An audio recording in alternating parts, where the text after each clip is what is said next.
Bonjour, bienvenue à Deal et Confidence. Ici Diane Rioux, votre animatrice curieuse et également investisseur immobilier. Aujourd'hui, on reçoit Dimitar Lozanov, qui est cofondateur de Imo Coaching, une école qui accompagne ses étudiants sur le terrain et qui se spécialise en achat-rachat. Dimitar nous parle de son travail avant la venue de mon prospecteur, comment ça a changé sa vie et aussi son efficacité, tout le temps qu'il sauve. D'ailleurs, il n'utilise que mon prospecteur exclusivement maintenant pour son travail. Il nous raconte aussi l'histoire d'une dame qui a profité de son aide juste avant Noël dans le cas d'un achat-rachat.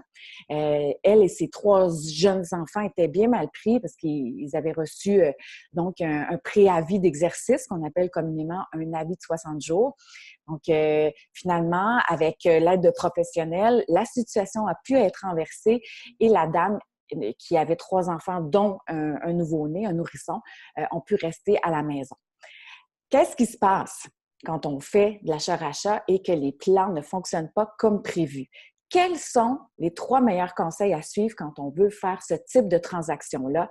Eh bien, c'est ce que vous saurez en écoutant l'entrevue de Dimitar Lozanov. Alors, on est avec Dimitar. Bonjour Dimitar Lozanov. Bonjour Diane. Merci d'avoir accepté l'invitation. Oui, merci. Le plaisir est pour moi. Donc, c'est intéressant. Aujourd'hui, on va aborder la location-achat. C'est un thème qui est de plus en plus tendance en immobilier. On en entend plus parler, mais c'est une grosse bête. Il y a beaucoup de spécifications, de spécificités. Et là, toi, tu vas nous parler d'une dame que vous avez aidée par le biais de la location-achat. J'aimerais ça que tu me racontes comment ça s'est passé, en gros. Bien, avant de commencer, juste pour donner quelques explications. Avant, quand je faisais la prospection, je trouvais qu'il me manquait un outil dans ma boîte d'outils. Puis c'était justement l'achat-rachat, le concept d'achat-rachat. Avant, quand je faisais la prospection, les gens, je pouvais offrir uniquement d'acheter leur maison, mettons, à 70% de la valeur ou leur donner un prêt privé pour pouvoir les aider de rester dans la maison. Mais dans les 2 cas, je me sentais mal. Je me sentais mal parce que ces gens-là, il n'y a personne qui veut perdre sa maison pour 70% de la valeur. Tu sais, c'est pas humain. C'était pas, ça ne me représentait pas. Et aussi, si on donne un prêt privé, on sait que ces gens-là, il y a des grosses chances qu'ils ne vont pas s'en sortir avec le prêt parce qu'ils vont s'endetter encore plus. Et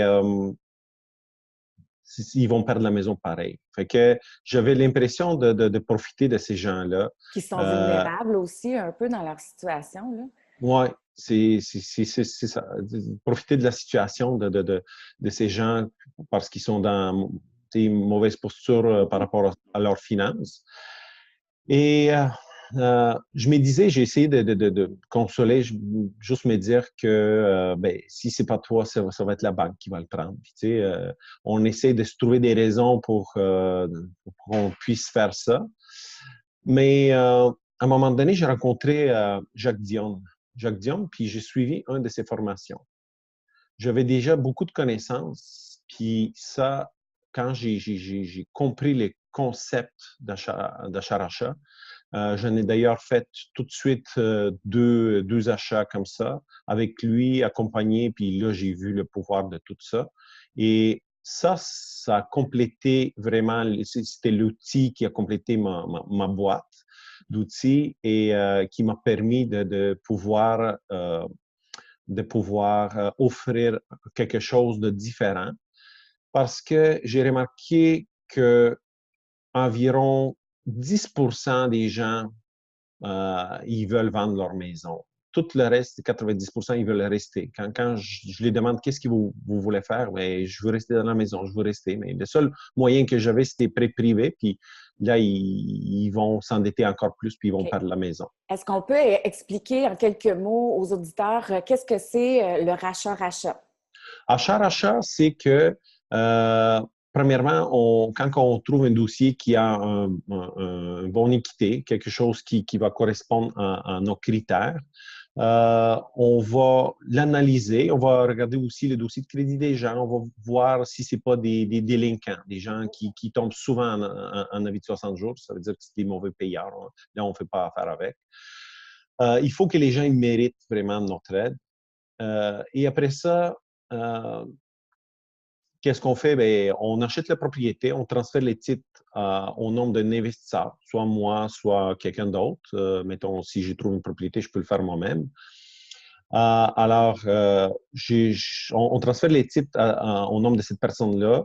On fait une convention. Puis dans cette convention-là, on dit que c'est juste l'ancien propriétaire qui est responsable de la propriété, de tous les travaux, et que c'est lui qui a l'option d'acheter avec priorité, de racheter cette propriété.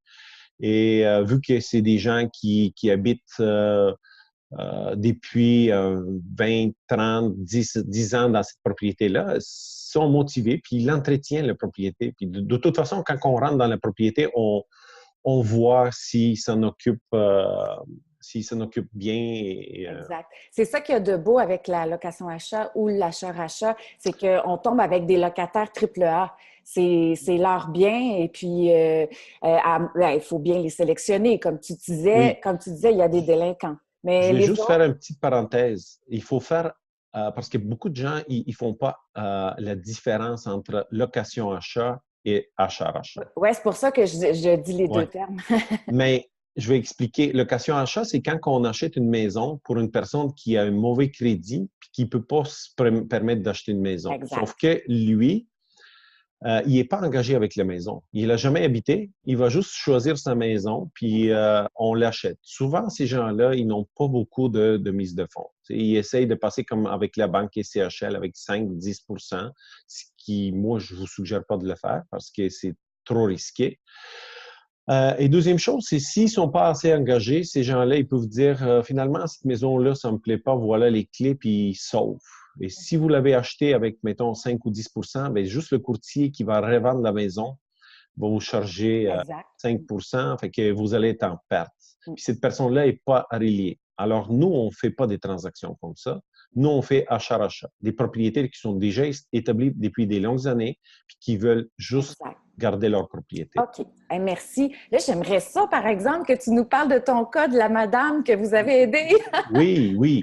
OK, bien, à un moment donné, j'ai tombé sur une propriétaire qui avait trois jeunes enfants, un bébé qui venait de venir au monde. Et ça faisait, le plus jeune bébé, il avait 3 mois, je pense. Et la dame, euh, elle avait eu premièrement, elle était en maternité, alors son salaire avait diminué, puis son accompagnant, ben, son mari, si je peux dire ça, lui, il s'impliquait pas beaucoup. Euh, il, il participait pas dans les paiements de la maison. En tout cas, c'est quelqu'un qui s'occupait pas beaucoup de la famille. Et elle a eu vu qu'elle, elle a acheté la maison à son nom il y a quelques années, il ne s'impliquait pas, puis elle n'était pas en mesure de payer. Tu sais, la natalité, 3 enfants, passer du temps à l'hôpital, etc., la grossesse, c'est quelque chose qui arrive. Alors, qu'est-ce qu'elle a fait à un moment donné? Elle a tombé, elle n'était pas capable de payer les taxes municipales scolaires. D'accord. OK. Et la banque a envoyé un préavis d'exercice. OK. Et elle a décidé de se prendre en main, de trouver une prêteur, de trouver de l'argent, etc. Elle ne l'a pas trouvé. Elle a tombé sur des mauvaises personnes, en fait. Elle a tombé sur des mauvaises personnes.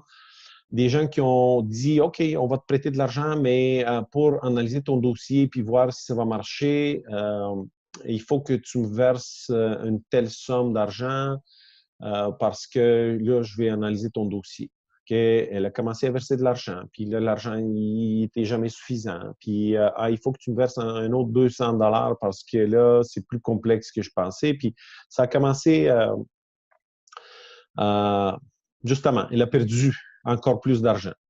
Hmm. Jusqu'au moment qu'on a tombé sur cette dame-là, puis elle nous a expliqué, mais c'était déjà, les 70 jours, il était déjà dépassé. Il y avait des procédures légales qui étaient entreprises pour cette dame. Et quand on a embarqué, puis quand on a commencé à analyser le dossier, puis voir, il ne restait pas beaucoup de temps. Alors, on a engagé des avocats, on a commencé à essayer d'arrêter les procédures, on a fait des promesses d'achat, comme quoi qu'on va acheter et tout, mais c'était déjà même à un moment donné, le procès était rendu, puis le juge avait donné 30 jours Ah, juste pour qu'elle puisse quitter. euh, pas quitter, elle peut juste s'objecter. Ah oui, Elle oui. a de 30 jours pour s'objecter, sinon l'huissier s'en venait. Puis, c'était juste avant Noël 2018. Et elle, elle avait reçu déjà la lettre de l'huissier qui disait à quelle date elle devait quitter. Alors, avec notre équipe, avec des avocats qu'on a engagés, puis on a négocié, on a réussi de renverser cette situation-là, d'acheter la propriété, vu que l'institution financière avait déjà entrepris, puis il avait engagé Les frais. des démarches. Ils ont décidé quand même, on a expliqué si c'était pour aider la dame et tout, puis on est prêt à payer et tout. Ils nous ont même chargé en plus d'argent. Euh, les ratios normalement, on se tourne autour de 80-85%. Mais dans ce cas-là, c'est ça. Les ratios ont un petit peu dépassé nos objectifs, mais on savait qu'on allait aider une bonne personne. Alors, des fois, on le fait pour la maison, pour la personne ou pour les deux. Des fois, Exact. la maison est très belle maison. On se dit, ben, s'ils ne payent pas, ben, au moins, on va avoir une bonne maison. Euh, des fois, on le fait dans des cas comme ça pour la personne parce qu'on sait que la personne, c'est vraiment une bonne personne qui mérite. Puis maison, même s'il n'est pas top shape, on peut se le permettre. OK. Et des Dis-moi, fois, on le fait pour les deux. dis-moi, Dimitar, tu l'as trouvé comment cette dame-là? C'est quoi ta façon de prospecter? J'aimerais ça que tu nous parles un peu de tes critères de prospection puis tes façons, tes outils que tu utilises. Mais les outils que j'utilise, à l'époque, j'avais commencé à utiliser, ben, j'avais commencé par le registre foncier, mais c'était vraiment, vraiment un processus très long. Ça me prenait comme 4 jours d'analyse pour que je fasse une journée de route. Euh, Puis très coûteux. Chaque clic sur le registre foncier, c'est 1 $. Puis une propriété, des fois, ça prend de 3 à 5 clics pour ouvrir des documents, lire, analyser, calculer. Puis on ne sait même pas si c'est un bon dossier. Mm. Alors, ça me coûtait pour une centaine de propriétés, ça me coûtait comme 300-500 $ juste pour analyser, puis plusieurs journées Mhm. de ma semaine juste pour lire, analyser, faire des recherches. Après ça, j'ai commencé à utiliser JLR. J'ai connu un petit peu JLR. J'ai commencé à utiliser le JLR plus pour les comparables, mais je me suis rendu compte que oui, des comparables, c'est une façon de dire.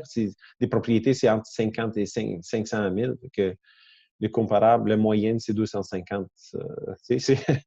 Alors, c'est pas. C'était un bon outil, mais ça ne me donnait pas exactement. Ça me prenait vraiment des vrais comparables, des courtiers. Je me suis mis en contact avec des courtiers qui me fournissaient des comparables. Et j'analysais comme ça les valeurs des propriétés jusqu'à ce que j'ai découvert mon prospecteur. Il est parti quasiment en même temps, puis j'ai commencé presque dès le début de mon prospecteur. OK. Euh, j'ai suivi l'évolution de mon prospecteur. Au début, j'ai trouvé que c'est très, très, très bon outil. C'est très facile à utiliser. Puis c'est pour ça que j'ai misé sur mon prospecteur. Mais il fallait que j'aille faire des recherches sur le registre foncier pareil. C'était une recherche plus ciblée, par exemple. Plus ciblée, je pouvais déterminer mon secteur plus facilement. Je recevais juste les propriétés qui sont visées dans ce secteur-là, juste des actes que j'avais visés. C'est beaucoup plus facile, mais il fallait quand même que je finalise mes recherches sur le registre foncier. Vu que c'est un outil qui est en développement constant, puis moi, j'étais en contact avec Joanie et Marcelo. On se parlait souvent, puis on disait qu'est-ce que je leur disais, c'est quoi un de mes besoins, qu'est-ce que j'aurais aimé avoir dans cet outil-là pour que ça m'aide beaucoup dans ton travail de dans mon prospecteur. travail de prospecteur, justement. Et effectivement, ils ont écouté les conseils, les demandes de tous les prospecteurs avec qui on travaillait puis qui ont donné notre feedback. Ils ont bâti un outil qui est extraordinaire à nos jours. Un outil que maintenant, ça me prend pas plus que 15 minutes, le temps que le café coule. Puis l'ordinateur, il démarre. Là, je vois tout de suite les ratios, puis je peux, même sans lire les actes, juste faire ma route. Puis tout est automatisé. Je peux faire ma route, l'envoyer sur mon courriel, puis partir avec mon téléphone dans l'auto. Puis maintenant, je peux faire quasiment de la prospection à chaque jour, juste avec une 15. Est-ce que aussi tu utilises l'entonnoir? Oui. Toutes les propriétés que je trouve que je rentre en contact avec les gens ou que je suis intéressé, justement, on utilise mon entonnoir. C'est une nouvelle fonctionnalité depuis quelques mois. Et moi, j'ai adoré. Même, j'ai donné des conseils comme quoi que j'avais besoin pour mon travail avec un menu déroulant qu'on peut personnaliser pour mettre les tâches spécifiques que moi j'ai besoin. Alors, j'avais besoin d'un CRM et ça, c'est vraiment un CRM qu'on peut placer les propriétés, mettre des listes de tâches à faire, les cliquer.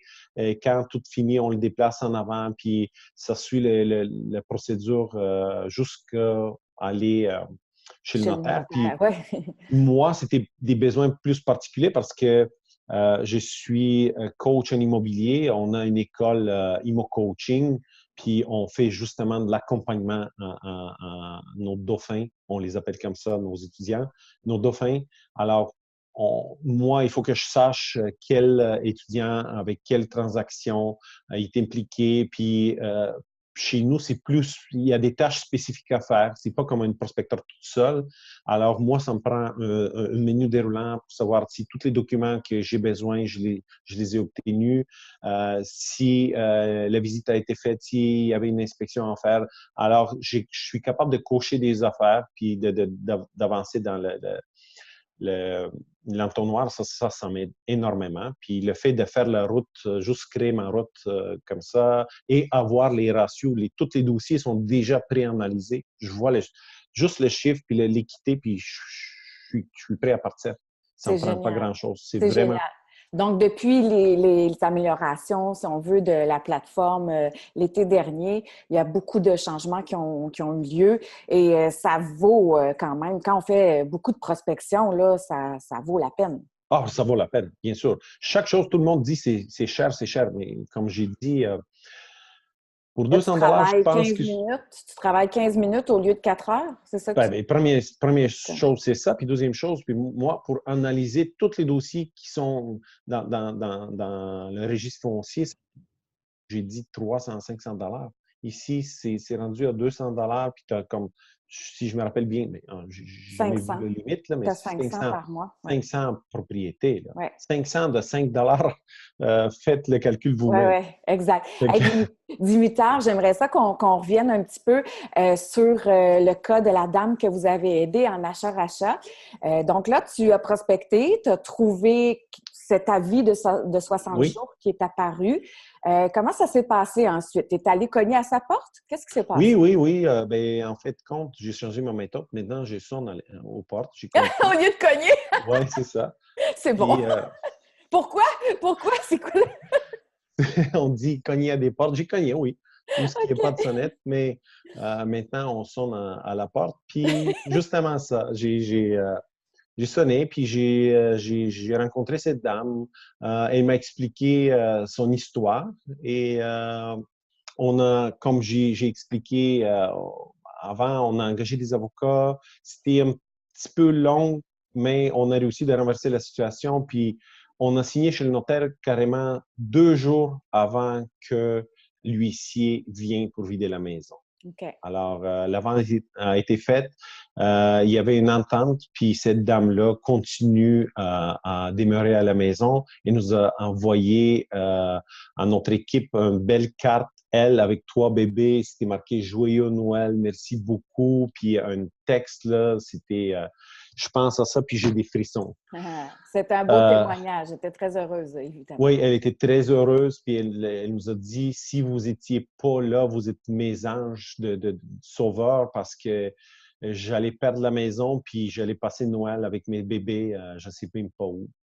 Alors, elle s'est pris en main et le plus intéressant, c'était qu'elle travaillait à la même place qu'un de nos investisseurs.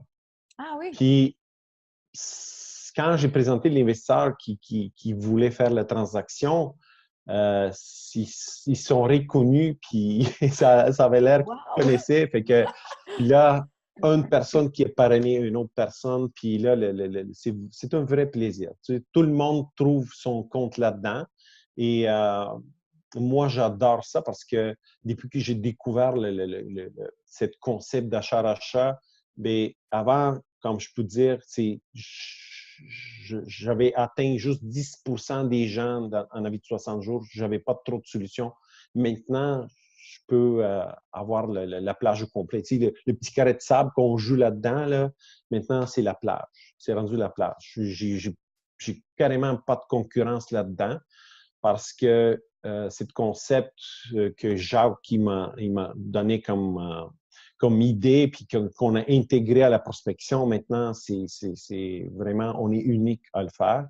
Et souvent, on est même capable de baisser, parce que plein de gens ils me disent, mais oui, mais achat, s'ils ne sont pas capables de payer maintenant, comment ils vont payer après? Tu sais?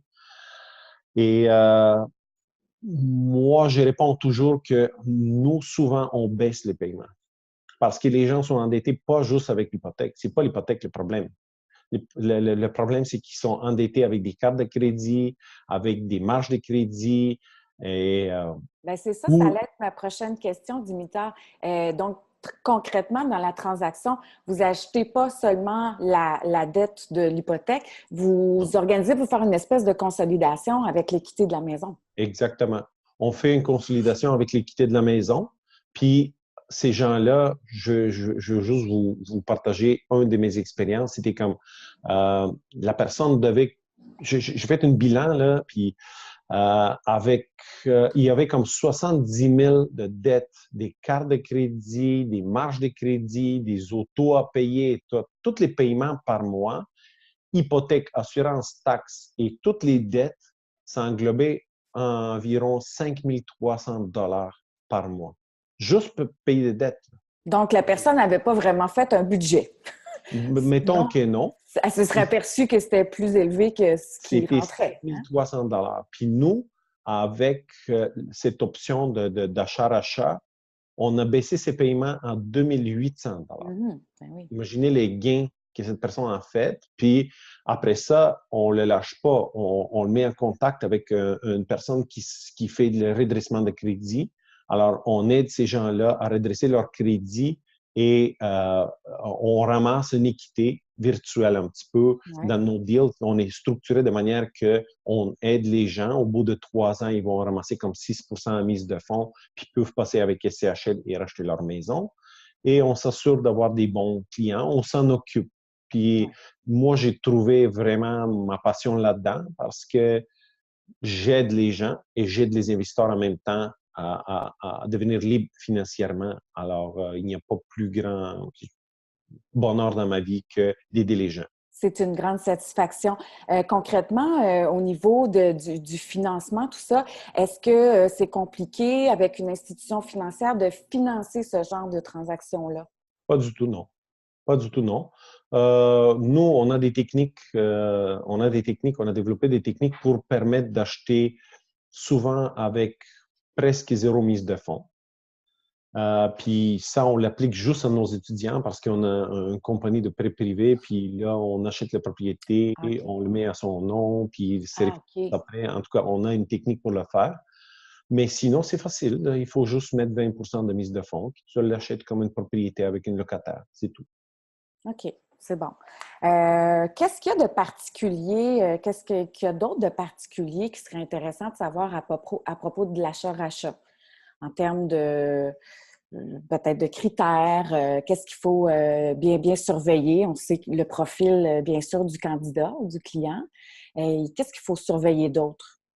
Mais c'est les deux critères qu'on regarde, c'est premièrement la maison. C'est parce que nous, quand on va acheter, quand on va mettre de l'argent dans une transaction, on le fait, la première raison, c'est pour la maison, parce que c'est cette maison-là qui va garantir notre argent. Un investisseur, il faut se soucier La de garantie. garantie. Alors, la première chose qu'on regarde, c'est la maison, l'état de la maison, l'historique de la maison aussi, voir qu'est-ce qui s'est passé avec cette maison-là sur le registre foncier.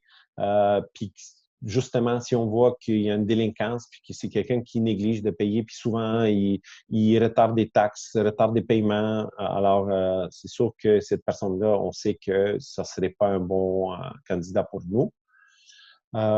Puis après ça, ben, on regarde la personne. La personne, est-ce que cette personne-là va avoir la capacité de racheter cette maison-là? Si on voit qu'il ne pourrait pas racheter sa maison, on peut lui offrir juste un petit peu de temps de plus dans la maison, puis qu'après ça, il puisse vendre la maison parce que nous, on s'arrange pas, on le fait pour aider les gens. Puis on ne veut pas ramasser des maisons, on veut juste investir. Et ces gens-là, on leur donne l'option, si tu n'es pas capable de payer, tu vois qu'à un moment donné, c'est difficile pour toi, tu as juste à mettre la maison en vente.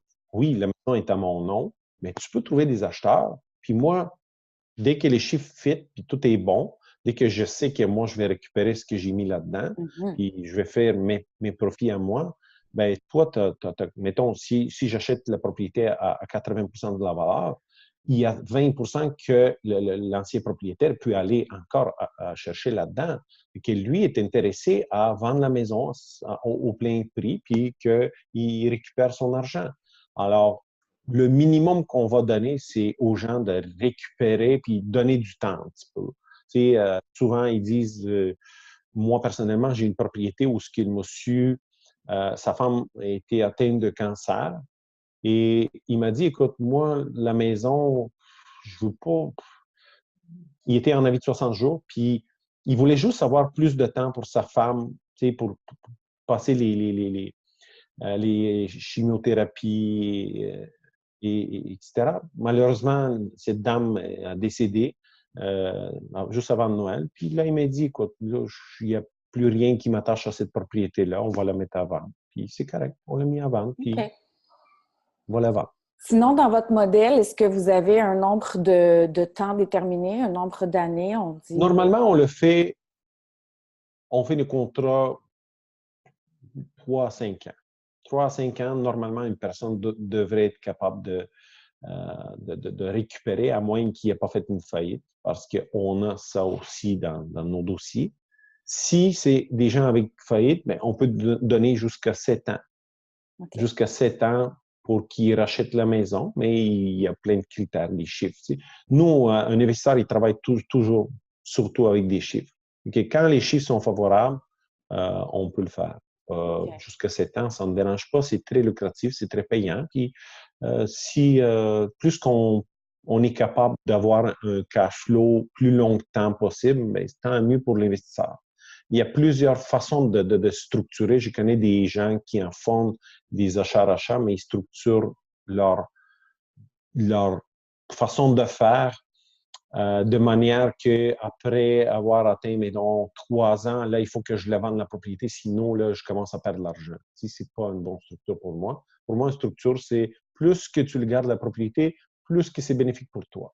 Donc, nous, on peut se permettre, même si j'ai fait un contrat de 5 ans, puis la personne m'a toujours bien payé, pourquoi je peux pas y donner une 6e, 7e année? Mhm. Pour moi, c'est bon. L'argent rentre, puis tout est bon. Puis moi, je crois beaucoup dans le cash flow. Pour moi, ça, c'est très important parce que c'est ça qui nous rend libres financièrement. Tu sais. Les investisseurs, les multilogements, les choses comme ça, c'est plus pour long terme. Un jour, ça va nous assurer un cash flow. Mais avec un achat-rachat, on l'a dès le jour 1. Le cash flow commence à rentrer. Puis, un achat-rachat, ça génère entre 300 et 600 dollars par porte, ce qui représente en moyenne, euh, si on prend un multilogement, mettons 50 dollars par porte de rendement, ça équivaut à 6 à 12 plex de rendement juste en cash flow par mois. C'est juste une porte. Puis il n'y a pas de débouchage de toilettes, il n'y a pas de changement d'ampoule, rien, pas de Oui, réparation. parce que ça, c'est une chose importante à savoir aussi quand on a les locataires futurs propriétaires dans la maison. C'est eux qui entretiennent la maison. Et effectivement, C'est oui, ça? ils sont responsables pour tous les travaux effectués. Et il y a un fonctionnement aussi, si nous, il faut qu'on fasse des travaux, là, ça commence à piger dans leur 20 de coussins qu'ils ont. OK.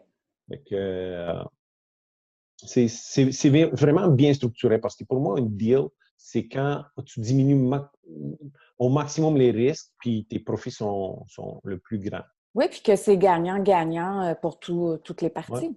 Mm. Et Dis-moi, oui? quand c'est bien structuré, ça peut donner un rendement même de 180 sur Oui. notre argent annuel. Oui, On- puis souvent, quand c'est le genre de transaction aussi où tu n'as finalement pas à mettre d'argent.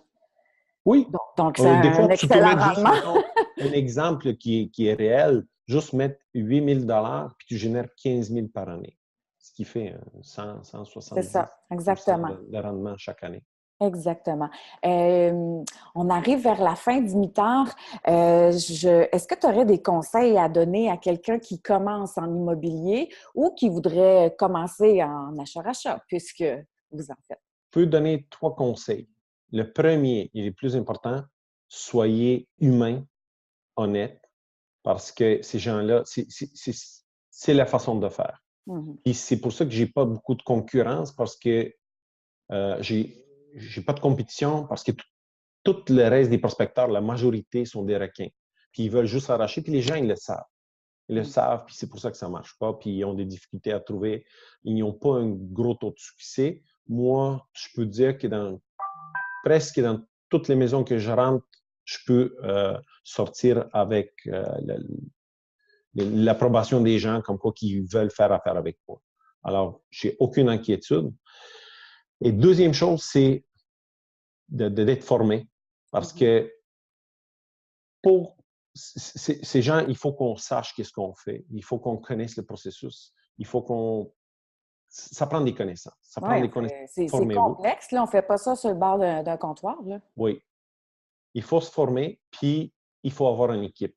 Ce que j'ai remarqué quand j'étais solo, c'est que quand on n'a pas d'équipe derrière nous, toute la transaction dépend de nous. Là, on ne sait même pas quel notaire qu'on va solliciter. On n'a pas de notaire, on n'a pas de prêteur, on n'a personne. On se lance dans le vide, puis là, on essaye de se débrouiller. Quand on a une équipe derrière soi, puis qu'on sait que moi, je trouve les deals, puis l'équipe va analyser, ils vont faire l'analyse, ils vont structurer tout ce que nous, on fait pour nos investisseurs. Il n'y a pas de prix. Là, on est beaucoup plus relax, on a des connaissances, on peut rentrer dans une maison. Les gens, ils détectent notre assurance, puis c'est là que, par le calme, ils voient qu'on est compétent, qu'on les donne des Ça bons rassure. conseils. Oui, C'est ça pour ça rassure. qu'on fait des formations sur les dossiers de crédit, sur les façons les différents types d'avis de 60 jours, les délais, parce que quand on va rentrer dans cette maison-là, on va les conseiller, les gens. Tu sais, on joue un petit peu un rôle de conseiller pour leur dire, expliquer c'est quoi le processus, puis qu'est-ce qu'on peut les conseiller, puis les conseiller à propos de leur dossier de crédit, etc., puis les rediriger vers les bonnes personnes. Alors, Donc, être humain, être honnête, donc donner confiance aux gens, être formé, former évidemment, et puis avoir une avoir bonne une bonne équipe. équipe. Oui. Exact. Dis-moi, d'ailleurs, je vais faire du pouce là-dessus. Si jamais les gens sont intéressés à aller voir qu'est-ce que c'est Immo Coaching, je vais mettre le lien en bas de la description Oui, du podcast. Aussi, je mettrai le lien pour le calendrier, ton calendrier de rendez-vous, si les gens oui, veulent oui, oui. S'il y a des gens qui veulent me parler contacter. au téléphone puis qui demandent plus d'informations, je vais vous donner mon calendrier où ce que vous pouvez prendre un rendez-vous avec moi. Parfait. Puis je peux vous expliquer c'est quoi nos programmes, comment on procède, puis comment on accompagne les gens. Parce que nous, Génial. vraiment, j'ai suivi beaucoup de formations, mais quand on sort d'une formation, on ne sait pas par où commencer. Et Exact. nous, c'est justement ça. On forme les gens, puis on va les prendre par la main. On va les amener voir la propriété, aller chez l'avocat, leur aider à faire la convention. Ils voient tout le processus, comment on le fait. Après ça, quand on donne la recette, ils sont capables de la reproduire tout seuls. Puis présentement, on est en train de lancer une club des prospecteurs élites, des gens qui sont très humains, qui sont focusés pour aider les gens. Et les résultats s'en suivra. Tu sais, l'argent, c'est juste un résultat. Alors, nous, on veut des gens qui sont humains, qui ne sont pas des requins. Tu sais, former une club, des gens qui vont chercher des prospecter, chercher des propriétés, qui vont faire eux-mêmes leurs transactions, puis nous, on va les accompagner là-dedans et fournir l'équipe, les connaissances et tout ce qui manque justement pour être un prospecteur à succès. Excellent. Dis-moi, Dimitar, est-ce qu'il y a une citation, je demande ça à tous mes invités, est-ce qu'il y a une citation qui t'inspire dans ta vie? Citation, là, il n'y a pas grand-chose qui me vient en tête. Citation. Ou une philosophie? Une philosophie. La philosophie, c'est la philosophie de la vie. On transige avec des êtres humains, puis il faut être humain. Parce que quand on inflige quelque chose de mal à quelqu'un, c'est comme si on infligeait quelque chose de mal à nous. On est interreliés, l'univers, moi je crois beaucoup à ça. Alors, il faut que ça soit humain, il faut que ça soit bien fait. Génial. Merci beaucoup, Dimitar, pour le partage.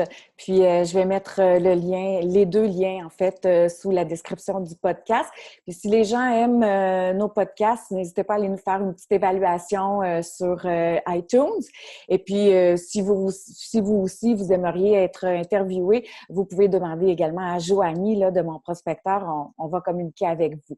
Dimitar, je te souhaite encore plein de belles prospections, plein de belles transactions. Merci beaucoup. Merci, merci Diane. Merci, Bye bonne bye. journée. Bye bye tout le monde.